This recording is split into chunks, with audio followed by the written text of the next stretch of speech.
하나님이여, 주의 인자를 따라 내게 은혜를 베푸시며 주의 많은 긍휼을 따라 내 죄악을 지워주소서. 나의 죄악을 말갛게 씻으시며 나의 죄를 깨끗이 제하소서. 물은 나는 내 죄과를 아우니 내 죄가 항상 내 앞에 있나이다. 내가 주께만 범죄하여 주의 목전에 악을 행하였사오니 주께서 말씀하실 때에 의로우시다 하고 주께서 심판하실 때에 순전하시다 하리이다. 내가 죄악 중에서 출생하였으며 어머니가 죄 중에서 나를 잉태하였나이다.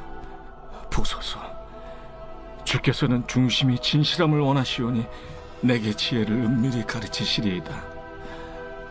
우슬초로 나를 정결하게 하소서. 내가 정하리이다. 나의 죄를 씻어주소서. 내가 눈보다 희리이다. 내게 즐겁고 깊은 소리를 들려주시사 주께서 꺾으신 뼈들도 즐거워하게 하소서. 주의 얼굴을 내 죄에서 돌이키시고 내 모든 죄악을 지워주소서. 하나님이여, 내 속에 정한 마음을 창조하시고 내 안에 정직한 영을 새롭게 하소서. 나를 주 앞에서 쫓아내지 마시며 주의 성령을 내게서 거두지 마소서. 샬롬, 오늘도 복되고 좋은 날입니다. 오늘은 시편 51편의 말씀을 나누고자 합니다. 시편 51편은 다시 다윗의 시가 되겠습니다. 다윗이 밧세바를 범하고 밧세바와 동침하고 나단 선지자로부터 책망을 받죠. 그 책망을 받은 후에 회개하면서 지은 시가 오늘 51편의 내용이 되겠습니다. 우리도 세상 살아가면서 참 많은 잘못과 죄를 짓죠.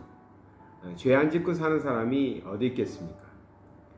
법 없이도 살 사람이라는 말은 그 사람의 성품을 좋게 보고 또 다른 사람에 비해서 선하게 살려고 노력하는 사람들을 우리가 말할 때 저 사람은 법 없이도 살 사람이야 이렇게 말을 하지만 세상에 그 누구도 정말 죄 없이 사는 사람, 또 정말 하나님처럼 그러한 삶을 사는 사람은 없을 것입니다. 우리는 감사하게도 하나님을 일찌감치 믿고 하나님의 자녀들이 되어 있어서 하루하루를 살아갈 때에 이것은 하나님 앞에서 범죄하는 일이니까 이러한 죄는 저지르지 말아야 되겠다. 그러한 마음을 가지고 살면서 많은 죄를 짓지 않는 그러한 삶을 살아가고 있을 것입니다.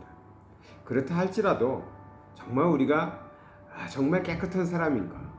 나는 나의 행실을 가지고 하나님 앞에 당당히 서서 심판받아도 나는 죄 없는 사람이다 이렇게 말할 수 있는가? 아마 그럴 수 있는 사람은 아무도 없을 것입니다. 물론 다윗과 같이 큰 죄를 저지르지는 않았겠죠. 다윗은 자기의 부하의 아내를 보고 반해가지고 자기 부하를 죽게 만들고 그 아내를 자기가 취하는 정말 못된 죄를 저질렀죠. 근데 하나님께서 다윗을 보실 때에 다윗의 범죄에 집중해서 보셨으면 아마 다윗은 하나님께서 벼락을 내려서 죽이시던지 병이 들어서 정말 몹쓸 병이 걸려서 죽게 하시던지 그렇게 해야 마땅한 죄를 저지른 사람이었을 것입니다. 근데 하나님께서는 다윗에게 다윗이 저지른 죄에 주목하여 보시기보다는 다윗이 나단 선지자의 이야기를 듣고 책망을 듣고 다윗이 침상이 젖을 정도로 울며 회개한 내용이 있죠. 하나님 앞에서 회개하는 다윗에게 하나님께서는 더 집중하여 보셨다는 것입니다. 그것이 은혜죠. 그 하나님의 은혜로 인해서 다윗은 하나님께 용서함 받고 하나님의 쓰임 받는 도구로 우리가 기억하고 있는 것입니다. 그래서 다윗의 혈통을 통해서 아브라함과 다윗의 자손 예수 그리스도의 세계라라고 우리가 항상 암송하지 않습니까?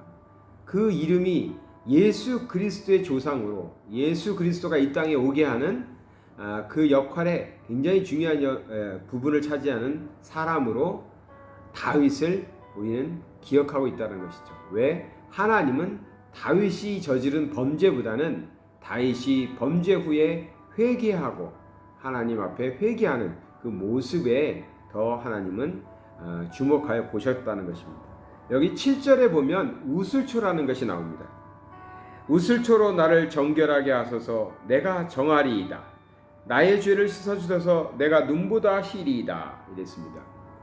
우슬초는 이 과거에 부정한 사람들이 회개하고 이제 용서함을 받으려고 할 때 그 예식에 사용되는 화초였는데 박하향이 나는 그런 화초라고 합니다. 이것을 가지고 사람에게 이렇게 툭툭 치면서 그 사람이 이제 정결하게 되었다라는 의식을 치르는 거죠.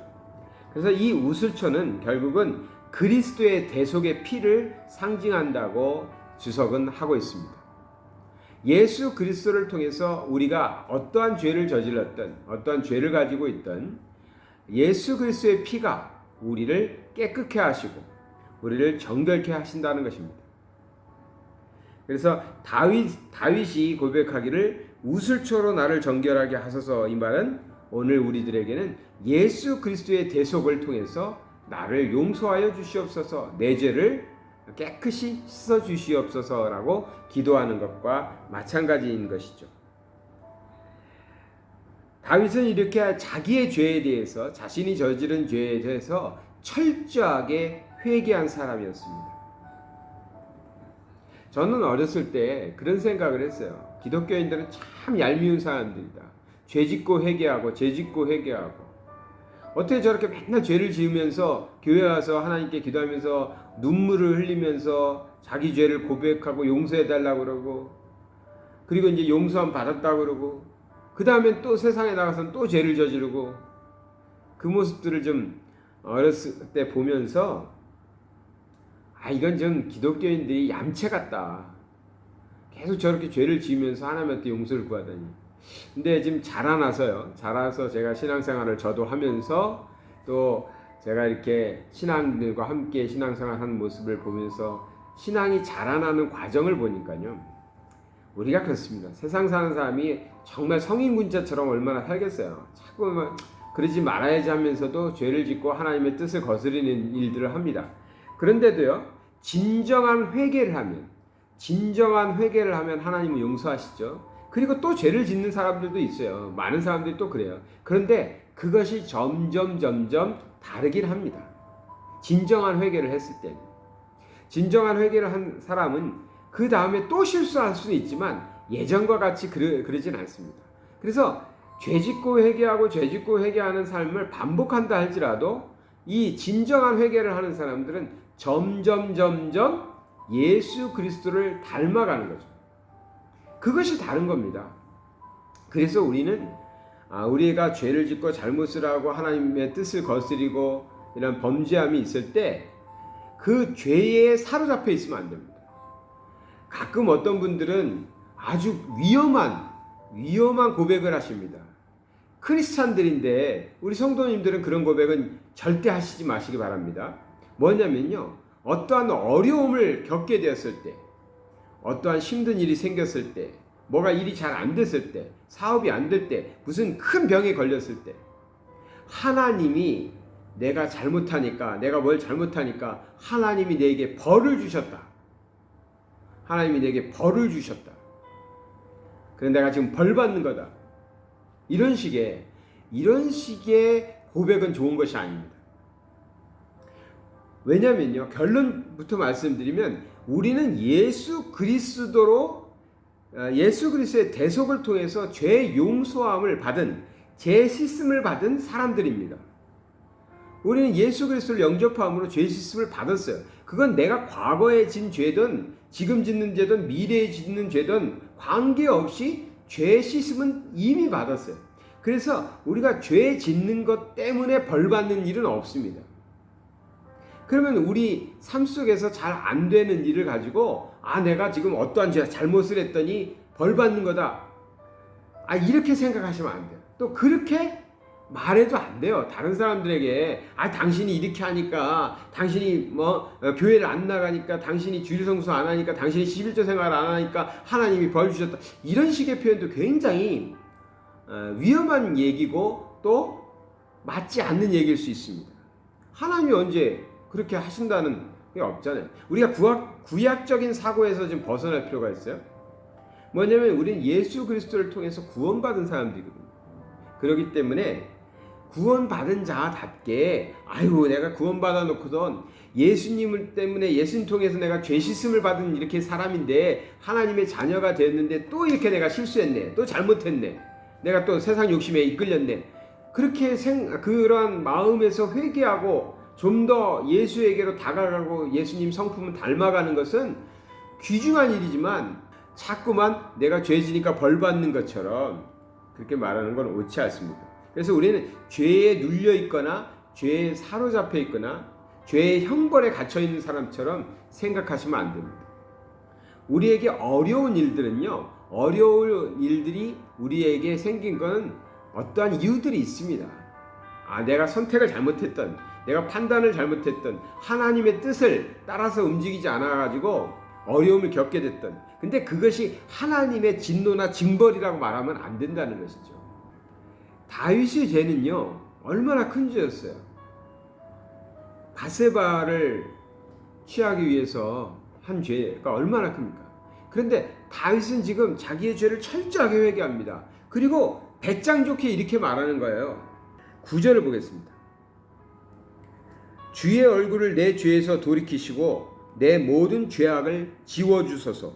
그러니까 자기가 죄를 졌지만 하나님, 내 죄 보지 마시고 내 모든 죄 지워주소서. 11절을 먼저 보겠습니다. 나를 주 앞에서 쫓아내지 마시고 주의 성령을 내게서 거두지 마소서. 내가 죄를 많이 졌지만, 내가 죄인이지만 하나님, 나 버리지 마시고 성령님 나와 함께 하여 주시옵소서 라고 말하는 거예요. 성령을 내게서 거두지 마소서. 계속해서 성령님이 나를 인도할 수 있도록 하나님에게 기도하고 있는 것입니다. 어떻게 보면 뻔뻔해 보이지만 이것이 하나님의 자녀다운 모습인 거예요. 이것이. 내가 뭔가를 잘못했어요. 죄를 졌어요. 그렇다고 그래서 죄에 눌려서 또는 나는 죄인이야, 나는 이렇게밖에 할 수 없는 사람이야 하고 있으면 하나님이 기뻐하시겠어요? 사탄 마귀가 기뻐하는 거죠. 하나님께 우리는 우리의 죄를 철저히 회개하는 건 중요합니다. 잘못이 있다면 철저히 회개하죠. 그러나 용서받았다는, 내가 예수 그리스도의 대속의 공로로 용서함 받은 사람이라는 그 당당함이 있어야 됩니다. 그 당당함을 가지고 하나님, 죄가 있지만 깨끗이 씻어 주시옵소서. 그리고 성령님, 나를 떠나지 마시고 나와 함께 하여 주시옵소서. 그래서 성령과 함께 살아가는 삶을 살겠노라고 고백하는 것입니다. 성령 없이 사는 사람이 가장 불행한 사람이라고 하거든요. 그래서 서양 속담에는 성령 없이 살아라가 아주 큰 욕이라는 얘기가 있습니다. 그렇게 되면 마지막 10절이 사실은 결론입니다. 하나님이여 내 속에 정한 마음을 창조하시고 내 안에 정직한 영을 새롭게 하소서. 이 정직하다라는 것은 굳건하다는 겁니다. 흔들리지 않는 그런 영혼 가질 수 있도록, 영을 가지고 살아갈 수 있도록 믿음의 사람으로 살게 하나님 인도하여 주시옵소서. 우리가 정한 마음을 가지고, 정한 마음이라는 건 깨끗한 마음, 하나님께로만 향하는 마음, 이런 마음 가지고 정직한 영, 흔들리지 않는 굳건한 영, 이런 영의 삶을 살아갈 수 있도록 하나님께 구한다는 것이죠. 비록 죄도 짓고 잘못도 하고 좀 뻔뻔해 보일지 모르지만 그래도 우리는 하나님의 자녀니까. 혹시 오늘 아침 이 묵상을 함께 하시는 우리 성도님들 중에서 요즘에 좀 힘든 일이 많이 생기고 어려움이 많고 혹은 질병으로 인해서 왜 남들에게 없는 질병이 나에게는 생겼나, 그런 생각에 잠겨서 마음이 괴롭고 불편하신 분들이 있습니까? 그 불편한 마음 속에 사단이 침투해가지고 너 때문이야, 너 때문이야, 너가 죄를 져서 그래, 너가 하나님의 뜻대로 살지 않아서 그래, 이렇게 속삭이는 사탄의 음성이 나를 괴롭히는 그런 분은 혹시 계시지 않습니까? 물리치셔야 됩니다. 절대 그렇지 않습니다. 우리의 잘못은 우리가 책임질 일이 아닙니다. 우리가 혹 잘못한 일이 있다라 할지라도 우리는 하나님 앞에 회개만 하면 되는 것이죠. 그 잘못에 대한 징벌을 우리가 책임질 일은 아닙니다. 하나님께서 그것을 원치 않으셨기 때문에 독생자 아들을 주셨던 것입니다. 독생자 아들 예수 그리스도께서 다 갚으셨습니다. 그러니 좀 뻔뻔하게 보일지라도 하나님 제가 잘못했습니다. 그래도 하나님 저와 함께 해주시고 저에게 굳은 믿음 주시고 굳은 신앙 주시고 성령님 함께 해주셔서 오늘 살아갈 때 이 많은 어려움들, 이 헤쳐나가기 힘든 이 일들, 질병들 다 물리치게 해주시고 승리자로 살게 하여 주시옵소서. 이렇게 기도하시면서 성령님과 함께 승리하시는 삶을 살아가시기를 축원합니다. 사랑의 하나님 아버지, 우리가 때로는 참 얄밉고 뻔뻔한 것 같이 보일지 몰라도 우리 참 연약해서 자꾸 쓰러지고 넘어지고 또 병들기도 하고 죄를 짓기도 합니다. 그때 우리의 연약한 마음, 나약한 마음에 사탄막이 들어와 우리를 유혹할 때가 있습니다. 더 힘들어지고 괴로울 때도 있습니다. 이때 오늘 말씀 붙잡고 우리 예수 그리스도의 대속의 피, 예수의 피 의지하고 우리는 다 죄사함 받은 하나님의 자녀 되었사오니 어떠한 일이 있을지라도 우리 하나님께 구하고 당당하게 구해서 우리의 문제들, 어려움들, 질병들 다 물리치고 굳건한 영을 가지고 살아가는 자들, 성령님과 함께 사는 사람들 다 될 수만 있도록 축복하여 주시옵소서. 더 연약한 사람들에게, 더 약한 사람들에게 오늘 찾아와 주시고 함께하여 주시옵소서. 예수 그리스도의 이름 받들어 기도드리나이다. 아멘.